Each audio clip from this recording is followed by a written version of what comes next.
నేను దీని గురించి మాట్లాడితే కిషన్ రెడ్డి గారు సవాళ్ళు చూడుతుండు, తొడలు కొడుతుండు, దెబ్బలు దరుచుకుంటుండు, నన్ను అడ్డుకునేటోడు పుట్టలేదు అంటాడు, నేను ఇళ్ళనే పుట్టిన ఇళ్ళని చచ్చిపోయినా అంటాడు. నువ్వు ఎల్లనైనా పుట్టి ఎల్లనైనా చచ్చిపో, నువ్వు ఎంపీ కాబట్టి కేంద్ర మంత్రి కాబట్టి అడుగుతున్నా, లేకపోతే నీతో నాకేం పని ఉంది? నిన్ను అక్కడ దాటని అని ఇక్కడ దాటని నాకేం పని ఉందా? కావలికారు పని చేయనికే. మీరంతా ఒకటే కదా. నువ్వు అధికారంలోనో తెలంగాణ రాష్ట్రం తరఫున యూనియన్ క్యాబినెట్లో నువ్వు ఒక్కనే మంత్రివి, క్యాబినెట్ ర్యాంక్లో. క్యాబినెట్ మీటింగ్లో మాట్లాడాల్సింది నువ్వే మోడీ గారితో. ఈటెల రాజేందర్కు మాట్లాడదామన్నా కూడా అందులో ఎంట్రీ లేదు కదా. పోనీ నువ్వు నీ పార్టీకి ఎంత నిబద్ధత కలిగిన వాళ్ళు అన్నీ మీ ఎమ్మెల్యేలు మీ ఎంపీలు పోయి మోడీ గారికి లెటర్ ఇచ్చొచ్చారు, నువ్వు ఏ దొడ్లో తింటున్నావు, ఏ దొడ్లో వండుకుంటున్నావు అని. మీ వాళ్ళే చెప్పారు కదా దొంగది కాదు దొడ్లోకి రాదని. నన్నెందుకు అంటావు కిషన్ రెడ్డి గారు? నేనేమన్నా నేనేమన్నా కేసీఆర్ 2021 నిన్ను అన్నాడు? ఏమన్నాడు శ్రీనివాస్ రెడ్డి? ఏదో అన్నాడు కదా, రండా అన్నాడు కదా. నేను అట్లా ఏమన్నా అంటే నాకు కిషన్ అన్న అని మర్యాద ఇచ్చే మాట్లాడితే, కేసీఆర్ అన్నట్టు నేను రండా అని ఎప్పుడన్నా అంటున్నా? నేనేమన్నా తక్కువ చేసి మాట్లాడుతున్నా? నీ గౌరవం తగ్గేటట్టు నేను ఎప్పుడన్నా మాట్లాడుతున్నా? లేదే. నువ్వు ఒక యూనియన్ క్యాబినెట్ మినిస్టర్, నేను ఒక స్టేట్ చీఫ్ మినిస్టర్. మన ఇద్దరి మధ్యలో సత్సంబంధాలు ఉండాలి, మన ఇద్దరం కలిసి రాష్ట్రానికి నిధులు తీసుకురావాలి, మన నగరాన్ని అభివృద్ధి చేసుకోవాలని మాత్రమే నేను అడిగిన. కేసీఆర్ నిన్న అంత మాట అంటే పల్లెత్తు మాట అనలేదు, కన్నెత్తి కేసీఆర్ వైపు చూడలే ఆ రోజు కిషన్ రెడ్డి గారు.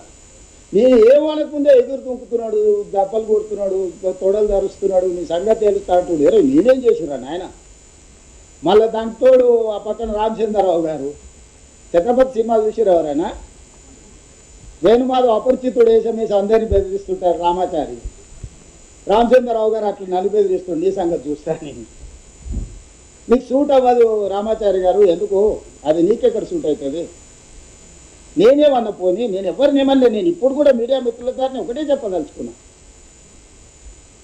ఫేజ్ 1 మెట్రోను మేము కొనుగోలు చేసుకుంటున్నాం, మా డబ్బులే కట్టుకుంటున్నాం, మా గ్యారంటీలే ఇచ్చినాం. మా కర్మ బాగలేక ఇండియన్ రైల్వే ఫైనాన్స్ కార్పొరేషన్ కేంద్ర ప్రభుత్వ రంగ సంస్థ దగ్గర అప్పు మొత్తం ఒప్పందాలు సంతకాలు పెట్టుకున్నాం, అంతా అయిపోయింది. మేము మా మార్జిన్ మనీ డిపాజిట్ చేసినాం, వాళ్ళు పెట్టిన కండిషన్లన్నీ ఒప్పుకున్నాం, అన్ని సంతకాలు పెట్టుకున్నాం, అన్నీ ఉన్నాయి. ఈరోజు చివరి రోజు నిధుల విడుదల. ఈరోజు విడుదల చేస్తావా లేదా కిషన్ రెడ్డి గారు? 5 గంటల వరకు బ్యాంక్ ఉంటుంది. ఇది మొదటిది. రెండో ఫేజ్ 2కి 122 కిలోమీటర్లకు విస్తరణకు కేంద్ర ప్రభుత్వం 50% భాగస్వామ్యం తీసుకుంటుందా, తీసుకోదా? ఒకవేళ తీసుకోకపోతే మాకు ఎన్ఓసి ఇవ్వండి, హెచ్ఎంఆర్ఎల్ నుంచే మేమే సేమ్ అదే ఐఆర్ఎఫ్సి నుంచి సేమ్ లోన్ తెచ్చుకొని సేమ్ మెట్రో విస్తరించుకొని ప్రజలకు మెట్రోను అంకితం చేస్తాము. ఇంతకు మించి నాకు నీకు గట్టు పంచాయతీ ఏ పంచాయతీ లేదు కిషన్ రెడ్డి గారు. మీ పట్ల నాకు గౌరవం ఉంది, అదే సమయంలో మీ పట్ల అసహనం ఉంది.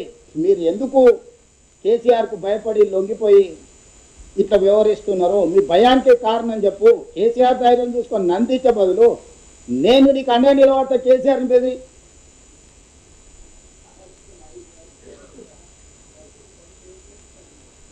అభినందన చెప్తాం, షాలువది పోయి కిషన్ రెడ్డి గారికి పోయి షాలువ కప్పొస్తాము, సన్మానం కూడా చేస్తా అని చెప్పిన. జన్మదినం పప్పానం పెడతా కిషన్ అన్నకు. మా అక్క చెప్తుంది పుట్టిన కాడికి ఏమని చెప్తే జన్మదినం రోజు ఇంకా మంచిదని. ఓ స్టేషన్కి ఆయన పేరు కోరుకుంటే ఆయన పేరే పెడతా కిషన్ రెడ్డి స్టేషన్ అని. ఎందుకంటే మాయావతి విగ్రహాలే పెట్టుకుంది, నువ్వు బలి ఉన్నావు. మాయావతి ఉత్తరప్రదేశ్లో పార్కులు కట్టుకుంది, విగ్రహాలు పెట్టుకుంది. కిషన్ అన్న పేరు పెడతా. నాకు కూడా కిషన్ రెడ్డి గారు బాగానే పరిచయం, మీకు అందరు తెలుసు కదా. నాకెందుకు ఆయన మీద పట్ల వ్యతిరేకత? కలిసినే చెప్పిన కింద సమస్యలు ఉంటాయి కదా, అది దాని ఏందో చూడు అంటాడు కదా. ఎక్కడ ఏ కనెక్షన్ చేయడం సర్క్యూట్ అవుతుంది, ఇన్కేబుల్ ఎక్కడెక్కడ కనెక్ట్ అవుతుందో తెలుసుకోలేదు శివరాజ్. కేటీఆర్ దీంట్లో కిషన్ రెడ్డికి అంత తెలియలేదు పాపం. అంత అంత అంత అంత అంత శ్రమ కూడా చేసేంత ఇది ఉన్నాడు కాదు. కిషన్ రెడ్డి వెనకాల కేటీఆర్ ఉన్నాడు. ఈ కుట్రలన్నీ కుతంత్రాలన్నీ కేటీఆర్ తయారు చేసి చిత్తానికి ఆ చిత్తి ప్రకారం పనిచేస్తుంది. నా స్ట్రైట్ ఆరోపణ, స్ట్రైట్ ఈ కుట్ర కేటీఆర్ది. ఈ కుట్ర కిషన్ రెడ్డి గారు సహకరిస్తుండ్రు. వీళ్ళిద్దరు కలిసి నగరానికి మెట్రో, ఎందుకంటే కేటీఆర్ 10 ఏళ్ళు వాళ్ళ కేసీఆర్ ముఖ్యమంత్రి ఉండి ఏమీ చేయలేకపోయారు, 9వ స్థానానికి దిగజారింది. ఇప్పుడు ఇది ప్రాఫిట్ మేకింగ్ బిజినెస్ చేస్తే వాళ్ళు ఆపి దాని అంచనాలు పెంచి ప్రజలకు చేసిన నష్టమంతా చర్చకు వస్తుంది. ఇవన్నీ కూడా ఉన్నాయి. పార్లమెంట్ అప్పుడు బీఆర్ఎస్ బీజేపీకి అవ్యదానం చేసి 8 మంది ఎంపీలను ఎట్లా గెలిపించారో తెలుసు కదా, దానికి గురుదక్షిణ చెల్లించుకుంటున్నట్టుగా అనిపిస్తుంది.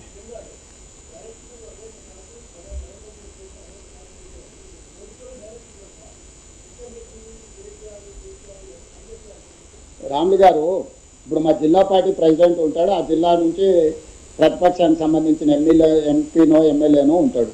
వచ్చి నాకు మా జిల్లా పార్టీ ప్రెసిడెంటో లేకపోతే మా ఎమ్మెల్యే చెప్పింది ఏంటనా లేకపోతే అవతల చెప్పింది ఏంటనా, ఈరోజు సమాజంలో ఏం నడుస్తుంది? మొదటి ప్రాధాన్యత మన వాళ్ళకే ఇచ్చుకుంటాం కదా.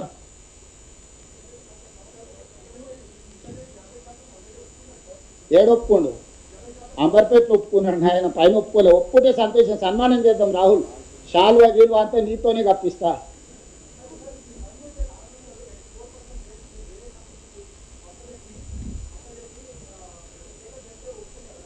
అంటే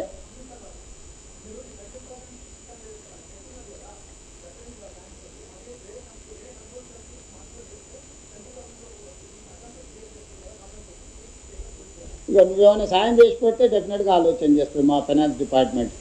ఇప్పుడు ఆల్రెడీ అయిపోయిన దాన్ని ఎందుకు అమలు చేస్తలేవు అని అడుగుతున్నాను. కొత్త ప్రతిపాదనలు చేస్తే నువ్వే వేరే దగ్గర తెచ్చుకుంటాను కదా, మాతో అవసరం ఏముంది అంటాడు. నువ్వు కిషన్ రెడ్డి గారికి తప్పించుకోనికి దారి ఎత్తుకుతున్నట్టుంది రాహుల్, పెట్రోల్ ఎత్తుకోనికి ఎక్కినట్లేదు. అందుకే ఈరోజు మొదటి దాని కింద దీనికి వచ్చిన వడ్లది మళ్ళీ చెప్తే ఇవాళ అవి మిక్స్ చేయకండి. ఇవాళ ఓన్లీ మెట్రో గురించి మాత్రమే ప్రశ్నలు అడగండి, మెట్రో రిలేటెడ్ వాటికి సమాధానం చెప్తా. మీరు మిగతా అన్ని విషయాలు ఇందులో గందరగోళానికి చేయకండి. ఓన్లీ మెట్రో టేక్ ఓవర్ చేయడం, దాని ప్రత్యామ్నాయం ఎత్తాలి. ఇప్పుడు లోను ఇవ్వకపోతే మనకు బయట లోన్లు ఇస్తారు, కాకపోతే అది 8.9% తెచ్చుకుంటే మళ్ళీ నష్టం అనేది మొదటికి వస్తుంది. ఇప్పుడు ల్యాబ్స్ ఏం కావు, అడిషనల్గా రేట్ ఆఫ్ ఇంట్రెస్ట్ నీ నెట్ మీద పడుతూనే ఉంటుంది, పెరుగుతూనే ఉంటుంది. అది ల్యాబ్స్ అయ్యేది ఏం లేదు. ఇప్పుడు వాళ్ళు జపాన్ నుంచి లోన్ తెచ్చుకొని బ్యాంకులో వేసుకున్న దాన్ని వాళ్ళు ఏం చేస్తారో చూడాలి. వాళ్ళు మన పేరు మీద ఆల్రెడీ జపాన్ బ్యాంక్స్ నుంచి లోన్ తెచ్చుకున్నారు, ఐఆర్ఎఫ్సి అకౌంట్లో డిపాజిట్ కూడా చేసుకున్నారు. Now they have to pay interest. మనకు డిస్బర్స్ చేస్తే ఆ ఇంట్రెస్ట్ మనం చేస్తాం, వాళ్ళు మిడిల్ ఇది చేసినందుకు వాళ్ళ పర్సంటేజ్ కూడా వాళ్ళకి వస్తుంది.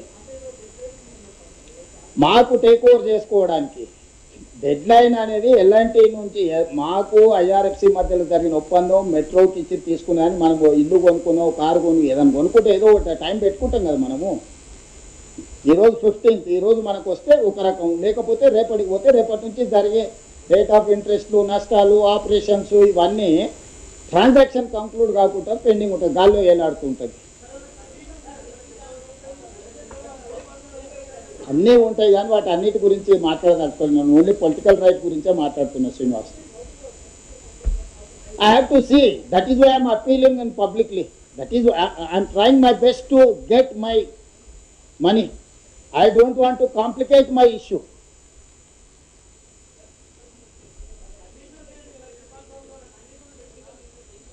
ఏ టెక్నికల్ రీజన్ చెప్పడం లేదు.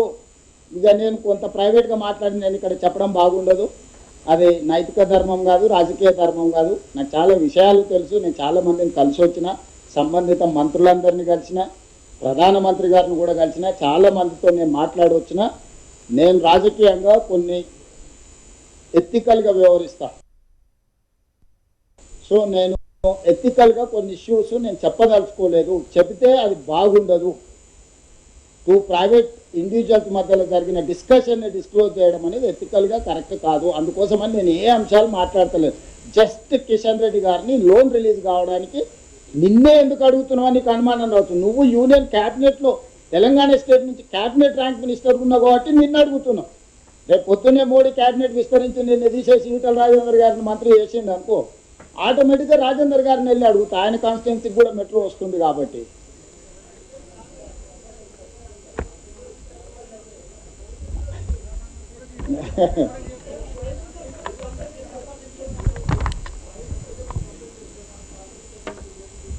నేను అదే చెప్తున్నా, టూ ఇండివిజువల్స్ మధ్యలో జరిగిన దాని మీద నేను డిస్క్లోజ్ చేయను. ప్రైమ్ మినిస్టర్ గారికి రిప్రజెంటేషన్ ఇచ్చిన, ఈ ఇష్యూస్ ఉన్నాయి రిజాల్వ్ చేయను రాతపూర్వకంగానే నేను ప్రైమ్ మినిస్టర్ గారికి రిప్రజెంటేషన్స్ ఇచ్చిన.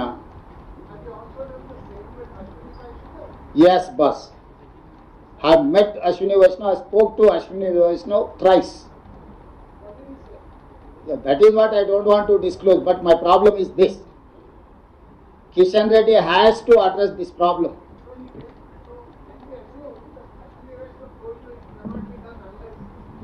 That is up to you. I cannot restrict, I cannot impose any conditions on my journalist. So journalist is having his wisdom to visualize anything. That is up to you. నేను అదే చెప్తున్నా, ఈరోజు మెట్రోకు పరిమితమై మాట్లాడండి. మీకు ఏమేమి ఉన్నావో ఎజెండా ఇస్తే రేపో ఎల్లుండో మళ్ళీ ప్రెస్ కూర్చుంటే మొత్తం మీకు అన్ని సమాధానం. ఈరోజు దీన్ని డైల్యూట్ చేయకండి, ఇది చాలా అత్యంత కీలకమైన విషయం. దీనికి చాలా ప్రాధాన్యత ఉంది. చాలా కష్టపడి దీన్ని ఒక కొలిక్కి తీసుకొచ్చినాం. ఇది ఈ హైదరాబాద్ నగరం అంతర్జాతీయ నగరం కావాలంటే ఇది చాలా అత్యవసరం. నిన్నగాక మొన్న నరేంద్ర మోడీ గారు కూడా యుద్ధం జరిగినప్పుడు మీరు మెట్రోలలో వెళ్ళండి, మెట్రోని వాడండి, మీరు డీజిల్ తక్కువ వాడండి, వెహికల్లు తగ్గించుకోండి, అన్ని సూచనలు ప్రధానమంత్రి గారు చేసింది. సూచనలకు తగ్గట్టుగానే మరి మేము మెట్రో విస్తరించుకునే ప్రయత్నం చేస్తున్నాం. ఎందుకు ఆగుతుంది? కొన్ని టోటల్ డీటెయిల్స్ కిషన్ రెడ్డి గారు ఒప్పుకుంటే, కిషన్ రెడ్డి గారు బండి సంజయ్ గారిని తెలంగాణలో ఉండే Lok Sabha and Rajya Sabha ఎంపీలందరికీ సెక్రటేరియట్లోనే power point presentation పెట్టి ఇస్తా. మొత్తం అగ్రిమెంట్ కాపీలన్నీ కిషన్ రెడ్డి గారికి ఇస్తా. ఇవి కాన్ఫిడెన్షియల్ అగ్రిమెంట్ కాపీలు కాబట్టి నేను మీ అందరికీ ఇవ్వడానికి కొంచెం వెనక ముందు ఆలోచన చేస్తున్నా. సో అన్నీ కిషన్ రెడ్డి గారు ముందర పెడతా. కిషన్ రెడ్డి గారిని, బండి సంజయ్ గారిని మన దగ్గర రాష్ట్రంలో ఉన్న లోక్సభ అండ్ రాజ్యసభ ఎంపీలకు రాష్ట్ర ప్రభుత్వం తరఫున సెక్రటేరియట్లోనే పవర్ పాయింట్ ప్రజెంటేషన్ పెడితే one of the important journalist also కూడా ఇన్వాల్వ్ చేస్తారు. మీరు అందరు విని చూడండి. ఇక్కడ రాజకీయం నేను మాట్లాడడం లేదు, నా పాయింట్ రాజకీయం కాదు. ఫేజ్ 1 మెట్రోని మనము స్వాధీనం చేసుకోవాలా, కొనుగోలు చేయాలా. ఫేజ్ 2 విస్తరణకు మనము అనుమతులు తెచ్చుకొని నిర్మించుకోవాలి. ఇదే నా లక్ష్యం.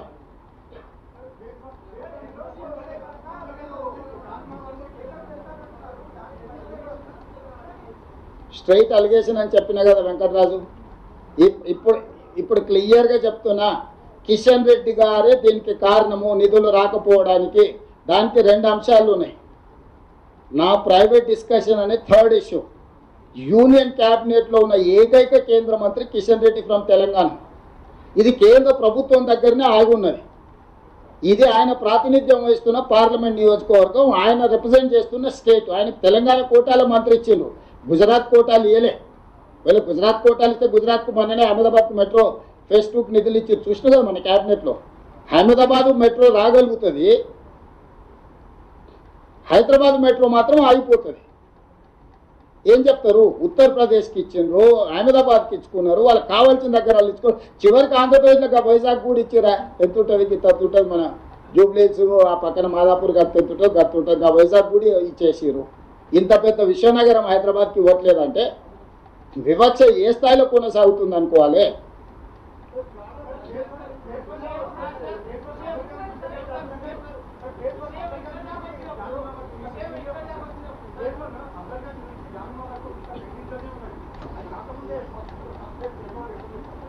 ఎందుకు చేయవు రాహుల్?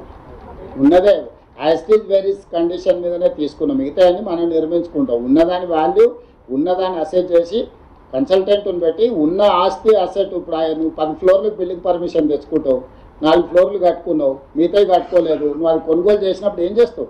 ఏమున్నదో దాన్నే వాల్యుయేట్ చేసి దాని మీదనే కొనుగోలు చేస్తాం కదా.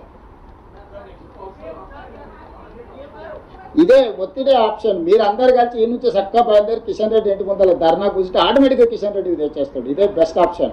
జర్నలిస్టులు అందరు కలిసి ఓ పూట తినకపోయినా సరే కిషన్ రెడ్డి ఇంటి ముందర జర్నలిస్టులు అందరు ధర్నా కూర్చుంటే ఆటోమేటిక్గా కిషన్ రెడ్డి తీసుకొస్తాడు. ఎందుకంటే తెలిసిపోతుంది కదా, జర్నలిస్టులు కూడా సోషల్ రెస్పాన్సిబిలిటీ కింద నగర అభివృద్ధి కోసం ముందుకు వచ్చారని మంచి పేరు వస్తుంది.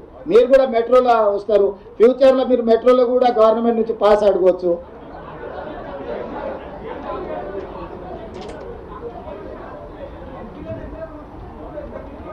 చేస్తాం సార్. ఇప్పుడు మన సామభేద దాన దండోపాయాలని యుద్ధతంత్రం చెప్పారు కదా వెంకట్కే. సామరస్యపూర్వకంగా నేను వారికి విజ్ఞప్తి చేస్తున్నా. ఇంత దూరం వచ్చినా ఇన్ని విషయాలు చెప్తున్నానంటే ఏదో ఒకటి ప్రణాళిక లేకుండా వస్తామా? మీరు కూడా ఇట్లా అమాయకంగా అడిగితే ఎట్లా?